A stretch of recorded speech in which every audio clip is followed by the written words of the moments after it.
Dialogue, a Dvar Torah for Parashat Mishpatim. Have you ever read any legal documents? Thank heavens, I can't say that that's how I spend my afternoons, but when I think about them, I tend to imagine them as very similar to how the Code of Hammurabi looks. Dry, clear, hypothetical cases written in the third person. Here is the format in which every one of Hammurabi's 282 laws are written. If A, fill in the blank, does fill in the blank, then fill in the blank. The opposite of this kind of writing would be dramatic writing, such as seen in the theater or cinema. When writing a play or a movie, the script, at least those lines that will be said out loud, is written in the first person, and it's supposed to allow the reader or viewer to feel as if they were there. This is what makes plays and movies so much more powerful than legal documents.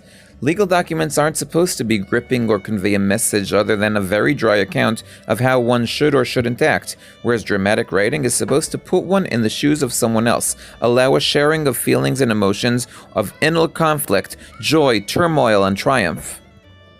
How about the Torah? What message does its linguistic style convey? Is it supposed to be a legal document or a dramatic one?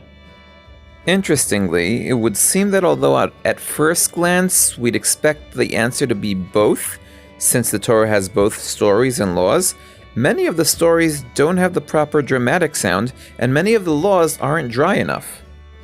Since this week's parsha is very law-oriented and even derives its name, Mishpatim, from these laws, let's focus on the way they're written. Let's begin with the first psukim of the parasha.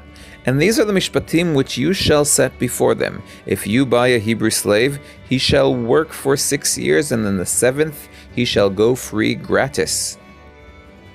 What's different about the way the Torah introduces the law is that it isn't conveying facts. If one buys a Hebrew slave, he shall work for 6 years and be set free on the 7th. Neither is it a dramatic storytelling. Let me tell you about the time when I was ready to set my slave free. The Torah introduces the law using a second person, and these are the ordinances which you shall set before them. If I had to try to point out what this difference means, I'd probably say that the Torah is trying to create a dialogue with whoever receives her, not dictate like a legal document expecting blind, mindless obedience, nor bombard with raw emotions, disabling defenses to unwittingly influence one's actions. The way I see it, the Torah wants to speak to the brain, seeking a pact with those who will choose to receive her. This doesn't mean that there's no room for feelings or obedience in Judaism. Anyone who reads Shirat Hayam or Lehavdil Megillat Eicha can see the joy or misery from every word, both containing verses written in the first person. Not only. Most commandments immediately following the first mitzvah in our parasha are written in the third person and don't seem to be up for debate. The boundaries aren't very strict either, with some commandments being emotional, such as Pesach's vehigadeta lebincha, and some emotions being commanded, like ve'ahavta et Hashem Elokecha. And these are all before we ventured out of the realm of Tanakh and into Tefillah, Halacha, etc. This week leaves us with many questions left to grapple with, such as what permits or demands a shift from the realm of dialogue to one of the other realms? Are there other realms as well? And am I done babbling? But these questions will have to wait for another time. If you enjoyed this, please subscribe, or you could order my book. There's a link below.